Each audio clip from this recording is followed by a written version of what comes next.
വചനം കേൾക്കുന്ന പ്രിയരെ, ഇത് നിങ്ങളോടും പറയാൻ ആഗ്രഹമാണ്.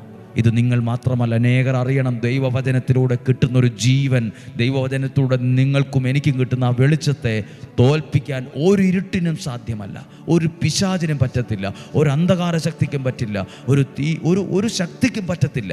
കാരണം അത് ദൈവത്തിൽ നിന്ന് വന്ന ജീവനും വെളിച്ചവുമാണ്. നിങ്ങൾക്ക് വേണ്ടി പ്രാർത്ഥിക്കാം. പ്രിയപ്പെട്ടവരെ, ഈ വചനത്തിലൂടെ ദൈവം, സ്വർഗത്തിലെ ദൈവം നിങ്ങളെ സമർത്ഥമായിട്ട് അനുഗ്രഹിക്കട്ടെ. ഒപ്പം ഇന്ന് വെള്ളിയാഴ്ചയാണ്. ഈ ദിവസം മുതൽ പ്രത്യേകിച്ച് SLC +1 +2 ഒക്കെ എഴുതുന്ന കുഞ്ഞുങ്ങൾക്ക് വേണ്ടി പ്രാർത്ഥിക്കുവാണ്. അല്ലാത്ത മറ്റ് സ്കൂളിൽ ക്ലാസ്സിൽ പഠിക്കുന്ന കുഞ്ഞുങ്ങളുടെ പേരുമുണ്ട്. പല പരീക്ഷകൾക്ക് ഒരുങ്ങുന്ന എല്ലാവരുടെയും ആരുടെയൊക്കെ പേരുകൾ ഞങ്ങൾക്ക് കിട്ടിയോ ഇന്ന് മുതൽ പ്രാർത്ഥിക്കുകയാണ്. എല്ലാ വെള്ളിയാഴ്ചയും അവർക്ക് വേണ്ടിയുള്ള പ്രാർത്ഥന മാർച്ച് മാസം വരെ ഒരു നിമിഷം ഉണ്ടാകും. അവരുടെ പേരുകൾ നിങ്ങൾക്ക് ആഗ്രഹമെങ്കിൽ വെള്ളിയാഴ്ചകളിൽ വന്ന് ഒരു നിയോഗത്തോടെ എഴുതി വയ്ക്കാം. കൽക്കുരിശിൽ എണ്ണ ഒഴിച്ച് പ്രാർത്ഥിക്കാം. ഇതെല്ലാം ഒരു അനുഗ്രഹം.